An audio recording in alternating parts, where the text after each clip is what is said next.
Todo candidato tiene una imagen y posicionamiento. Todo candidato tiene a veces un recorrido y otras veces no lo tiene. Pero si usted no presenta cuadros, no tiene militancia, no hay estructuras, no hay bases, por más gobierno que sea, el empujar una campaña es muy complicado. Es demasiado complicado en un momento determinado, porque usted viene a toparse o viene más que a toparse, viene a competir con otras listas, sobre todo las que ya están bien estructuradas en cuanto a su capacidad territorial. Y esto no solamente es el TikTok, el X, el Instagram, el Facebook y todo lo que usted quiera, la inteligencia artificial, esto también es con territorio.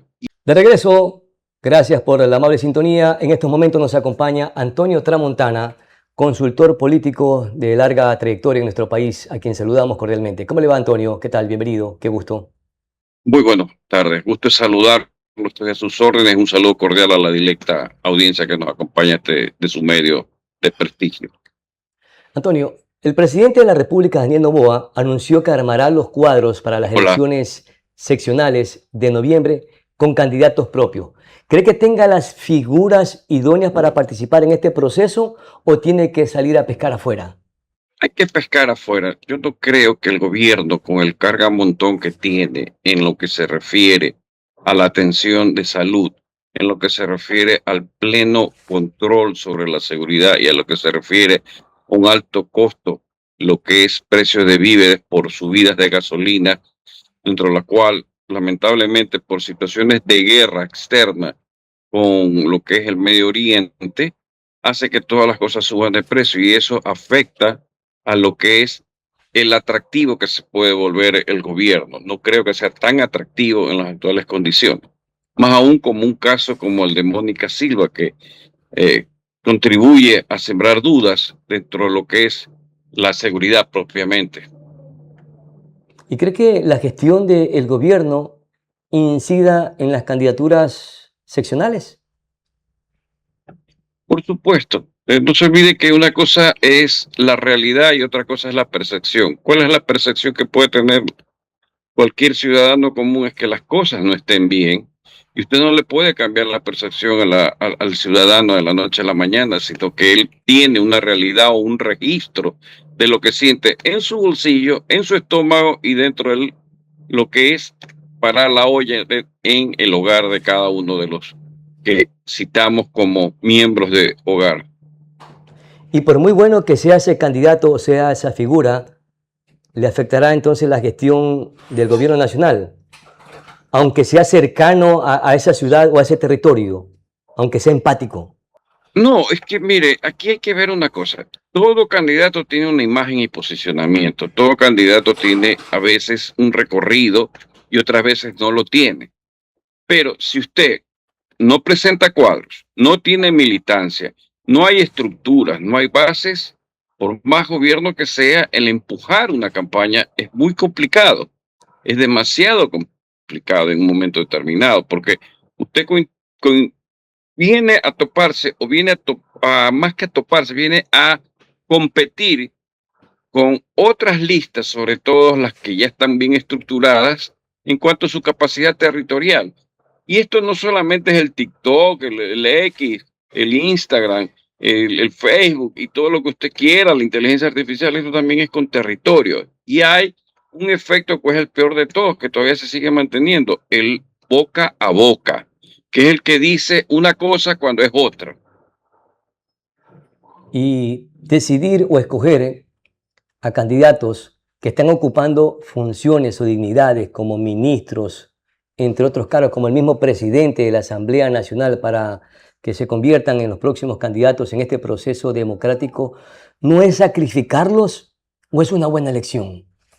Veámoslo no por lo bueno, lo malo, lo feo de la gestión, sino que aquí lo que se debe tomar en cuenta es que en este caso específico el señor Olsen tiene un aprendizaje bastante digno de rescatar en cuanto a su coherencia de mantener una mayoría dentro del Congreso y de pronto competir en otra territorio, en otra función o para otra función, otra dignidad, sí le da facilidades porque debe tener por lo menos yo diría que para entrar a un 5-8% de intención de voto, pero no es suficiente. Esto hay que ser muy claro. O sea, las reglas del juego en la ciencia y en el arte de la política y sobre todo en campañas electorales, hay que saber justamente contra qué factores son favorables o contra qué variables tengo que vencer. Y en el caso de Guzmán, ¿cuáles son esos factores y esas variables que tiene que vencer si es que es el candidato a la alcaldía de Guayaquil?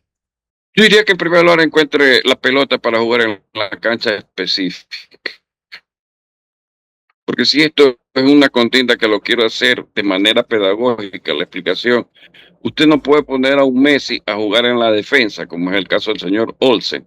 Y peor, creer que alguien que está al lado suyo en el banco, que nunca ha topado un balón, va a hacer una misma función específica para llegar a un fin y un objetivo de lograr un triunfo. Es un craso error sacar a autoridades que están cumpliendo funciones para ponerlas como candidatos. En el caso de Olsen, entre otros. Sí. Sí, el caso de Olsen sobre todo es el que yo rescato. El caso del señor Reinberg es otro caso que podría, no sé si lo llegan a sacar del ministerio en las funciones que está cumpliendo a rajatabla, tratando de hacer todo lo posible por frenar a los GDO, pero yo le diría que, en primer lugar, ¿en qué terreno va a jugar? O sea, su terreno tiene que ser muy claro. ¿Cómo yo puedo permitir, o sea, puedo decir que planteo una, un programa de gobierno, sea municipal o sea provincial, sabiendo que la desatención sanitaria sigue, que la seguridad se vuelve más agresiva, como es el caso de la muerte de la activista de Santa Elena, Mónica Silva, y si los precios de los víveres suben y las gasolinas suben como va aparentemente va a darse el caso del día 12 de este mes, entonces, ¿de qué me sirve perder eh, personas cuya gestión las considero que han cumplido a cabalidad? Claro, por lo que se percibe en el país, que uno de los grandes esfuerzos que está haciendo este gobierno es en el ámbito de la seguridad que la está manejando el ministro del Interior, que aparentemente están allí los mejores resultados que tiene el gobierno, porque en otras áreas está viviendo mucho y en demasía. Sacarlo del Ministerio del Interior a John Reinberg sería una locura para ponerlo como candidato. Por supuesto, que no va a dar resultados, créame, porque en un momento usted mueve la figura de quien sea, llámese como se llame, y sucede que hay una matanza que no estaba controlada, que no se sabía, que era casual, y la pregunta es, ¿quién es el responsable? ¿A quién le echan la culpa? Así de sencillo es esto. Desgraciadamente, vuelvo y repito, son factores y variables que intervienen. El factor económico encierra una serie de variables. El factor seguridad también encierra una serie de variables con las cuales usted tiene que justamente tratar de remontarlas. Y no creo que se den las condiciones perfectas. La guerra de Medio Oriente, justamente en el Golfo Pérsico, continúa, sigue la subida de los precios de los combustibles, sigue la subida de los fletes, sigue la subida de los seguros, las gasolinas se vuelven más caras. Entonces, no es culpable el gobierno, ya, no es culpable, tal vez sea responsable porque la refinería no funcione perfectamente y produzca el combustible necesario para el consumo diario que demanda el país. Pero yo le pregunto, ante una situación, ¿cómo usted le dice a un ser viviente o un ser humano que no tiene la culpa de estos factores cuando él vive una culpa eterna por causas eternas? Claro, y los momentos complejos, difíciles en varios ámbitos? Así Ahora, es. de preservar estas figuras como Niels Olsen y como John Reinberg, ¿de dónde escogería los candidatos de manera exógena o externa? ¿Qué figura pudiera reclutar? Yo creo que hay opciones, le soy muy franco. O sea, el problema no son los nombres ni los a quienes escojo, sino el momento que tiene el gobierno. Aquí hay un momento que todavía no se ha entrado a la discusión más allá que el fenómeno del niño aparentemente se nos viene encima. Fíjense usted que no hemos puesto todavía esa variable del niño. Pero hay otro fenómeno que está calladito ahí y que sobre el cual soy el único que habla del mismo. Si la aleatoriedad, aleatorio, lo que se llama en estadística que suceda un evento llamado fenómeno del niño en una magnitud considerable, es una probabilidad, es cierta. Vamos a eso. Pero ahora viene el detalle que es la estadística que le dice usted que en los registros del SENACE, del CELEC y del CENEL, todos los años, de una manera u otra, hace unos días más, unos días menos, en septiembre, en octubre y noviembre hay estiaje. De darse eso porque están los registros año a año, la pregunta es, vamos a unas elecciones, por supuesto hay unas inundaciones, por supuesto hay desastres, pero ¿quién garantiza que vamos a tener luz en el momento que a las 5 de la tarde se cierren las urnas, se proceda a hacer la auditoría del material de votación y se haga el conteo de votos? O sea, ¿habrá luz? Es mi pregunta y vengo esto sosteniéndolo porque no se tomó en cuenta ese factor que es constante en la historia del Ecuador. Pero ¿habrá luz porque es una situación fortuita o porque se genera alguna suspicacia? No, porque los registros del SENACE le dicen a usted que en esas fechas hay un estiaje en el Ecuador, pues, permanentemente. Ahora, claro, su pregunta va hacia la posibilidad de apagones. No Claro, lo los sabría yo clásicos ahí apagones a que hemos decidir tenido. que, o sea, no sabría qué pensar. Claro. Sí, apagones como un apagón en una elección, a eso me refiero. Ujú. Mi querido Antonio, y en el caso de la candidatura de Kuzmer, si es que se consolida su candidatura a la alcaldía de Guayaquil, suena también el nombre, por otro lado, de Jan Topit, que va como candidato al Partido Social Cristiano. ¿Cómo mira ese escenario electoral en Guayaquil? Bueno, es un escenario el cual está muy partido. Vayamos por analizarlo parte por parte. Yo creo que las huestes, en este caso lo que en algún momento se denominó como revolución ciudadana, o mejor dicho, más que revolución, llamemos la lista así, tiene sus huestes, tiene su militancia, tiene ¿cómo se puede? Sus cuadros intactos frente a la posibilidad del Partido Social Cristiano que en su momento, ya teniendo toda una maquinaria municipal, y me olvidaba, retrocedo un poquito. Esta lista 5 también tiene el hecho de que en Guayaquil presenta una maquinaria municipal que de una manera u otra va a empujar a cualquier candidato de esa lista, ¿verdad? Señor Guzmán, no sé qué es lo que tenga por parte del gobierno para empujarla. Luego ahí viene el Partido Social Cristiano que algo de porcentaje debe tener. Luego de ahí viene el cargamontón de que va a participar Cintia Viteri. Y no sé qué otras candidaturas más se suman. Entonces, no es fácil la contienda.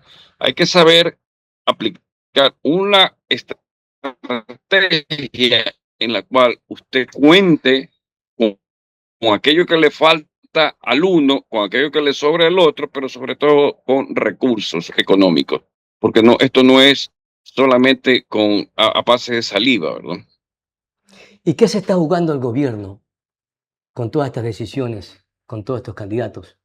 Porque lo que pretende es tener autoridades o candidatos propios o No alcaldes lo- o prefectos en cada una de las ciudades y provincias del país. ¿Lo logrará? Yo creo que tendremos que ver el 29 de noviembre, justamente a las 9 de la noche, ese resultado final. Créame que todavía no sé a qué juega propiamente el impulso de la actividad gubernamental en esta parte de lo que es esta contienda del 29 de noviembre. O sea, lo que estás diciendo, a su juicio, es o son decisiones totalmente erradas, equivocadas, imprecisas. No descarto eso. Más bien creo que por ese camino va todo. O sea, ¿qué puede ser impreciso? ¿Qué puede ser no preciso? El escogitamiento de candidatos. Situaciones un poco anómalas que, bueno, hay candidaturas que en un momento determinado, no es el caso del señor Vico Villasí, que aparentemente tiene una presunta delincuencia, pero sí usted le llama la atención el caso específico del señor Pincay, le llama la atención el caso del señor Cristian Zamora, le llama mucho la atención de otras candidaturas que en un momento dado tienen suspensión de derechos políticos, sabiendo que sin negarle y sin decir que son potenciales candidatos con intención de voto, sí cuentan con una mayoría de aceptación de la ciudadanía. Entonces, ahí es cuando usted se pregunta, bueno, ¿a dónde quieren llegar? ¿Están metiendo mano negra ahí? ¿Quién? Yo no creo que metan mano negra, sino que creen que esto es tan fácil como soplar. Aquí la mano negra no tiene nada que hacer. La mano negra no es usted en la vida, si se porta mal, termina pagándola mal. Es lo único que yo sé a lo largo de los años. Pero están intentando desplazar electoralmente a potenciales candidatos que van a participar en este proceso, algunos en reelección y algunos también nos están desplazando de su propia alcaldía. Sí, pero yo no quiero utilizar el término mano negra porque de la noche a la mañana a mí también me pueden hacer mano negra y tener un problema por decir algo que no puedo probar, ¿verdad? Claro. Pero sospecho. Pero se intenta desplazar a ciertas figuras políticas Ya se ha intentado, ya el del señor tablero Cristian electoral. Zamora ya salió, el señor Zamora ya salió en una intervención que ya no es candidato. El señor Pincay solo espera la resolución. Javier Pincay, alcalde de Puerto Viejo. Y así no sabemos quiénes más van a tener esa circunstancia. ¿Debe ser candidato Javier Pincay a su juicio? No entiendo el por qué tiene un problema de una naturaleza en el sentido que les voy a decir lo poco que sé. Que él estuvo, si no me equivoco, herido porque tuvo un atentado. Pero lo que no sé es en el transcurso de ese tiempo, qué fue lo que pasó para que haya una posible suspensión de sus derechos políticos por no. Le diría que cuáles son las razones, o sea, que no presentó las cosas bien hechas, que no se entiende que estuvo avaliado, que no justificó que estaba intervenido. No le Claro, sabría decir porque. el problema ah, fue que ujú. no asistió al debate que era obligatorio. Y en ese momento que se desarrollaba el debate, casi en simultáneo, en paralelo, él apareció en una entrevista en un medio digital. Entonces se procedió precisamente a la sanción que después eh, pudo salir al frente a través de su defensa y hoy aparece nuevamente esta sanción para dejarlo fuera del reducto del tablero político electoral cuando ya faltan menos de un año para que termine su periodo en la alcaldía de Puerto Viejo. En todo caso, esa es la situación que se está atravesando en algunas alcaldías, en algunas autoridades del país, en torno a este proceso o previo al proceso democrático a celebrarse en noviembre de este año.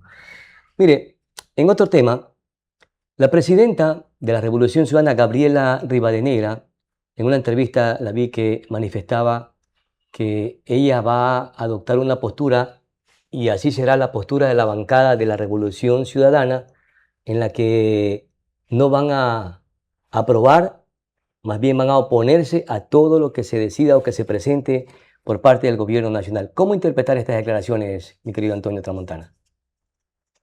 Mira, son oposición, ahí no hay más tela que cortar, o sea, siempre van a oponerse a cualquier cosa buena, a cualquier cosa mala y a lo que sea.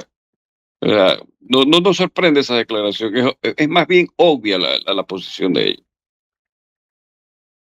Es una oposición a todo lo que se ha dicho, pero eso es sano en un proceso democrático. Me quiero oponer y me voy a oponer a todo. ¿Es un argumento válido o es una postura de desestabilización?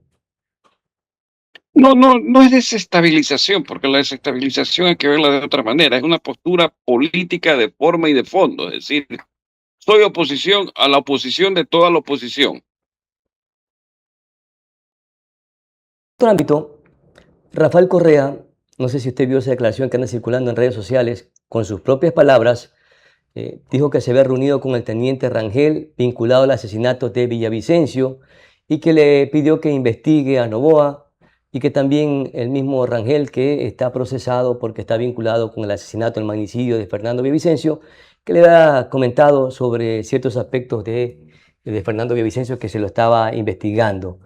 ¿Cómo se debe interpretar esto? ¿Se está dando un balazo Yo, en el pie o quiere salir adelante antes de que salgan otros comentarios por cualquier otro lado?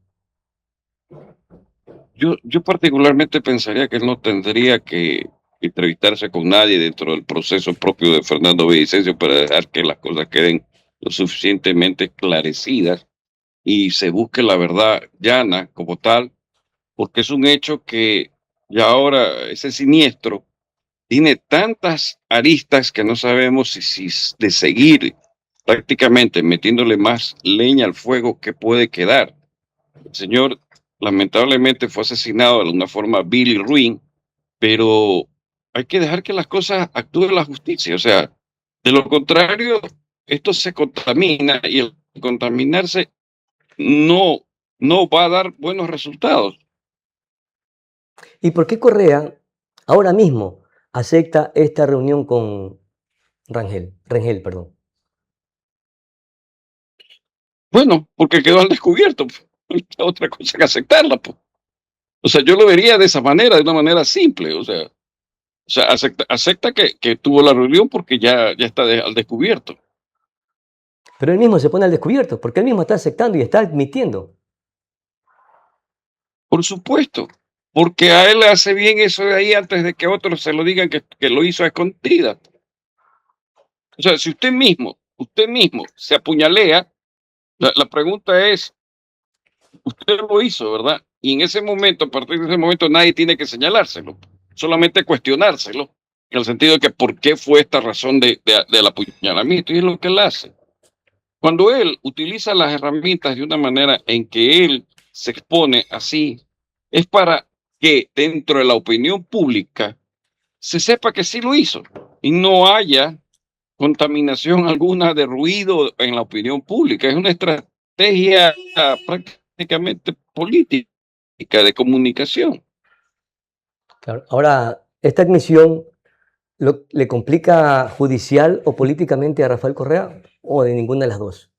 Yo diría que ninguna de las dos, a mi modo de ver en este momento, ninguna de las dos por ahora, solamente produce un malestar, pero no sabría decirle cómo la parte legal podría actuar en esta ocasión, cómo podría señalar o cuestionar o involucrar. Deja de ser víctima o de victimizarse porque él prácticamente está aceptando que formó parte de una conversación muy, pero muy delicada, que forma parte de algunos procesos de Sí, investigación. pero la pregunta es, ¿nosotros podemos juzgarlo de eso de ahí o son los jueces competentes los que tienen que involucrarlo? Nuestras opiniones pueden ser múltiples, por de acuerdo a ciertos criterios, pero que actúe el juez, que es la competencia directa, y si lo involucra, lo involucra, y si no lo involucra, no lo involucra. Claro, Pero es no debió que él haberse dado siempre, eso. O sea, es que él siempre sostuvo de que era una especie de persecución política y también recuerda que hablaba de los lawfare. ¿Con esto prácticamente se debilita su discurso o no?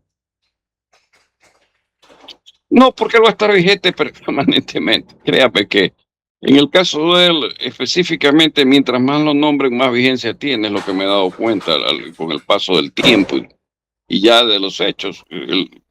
Él siempre sale a flote.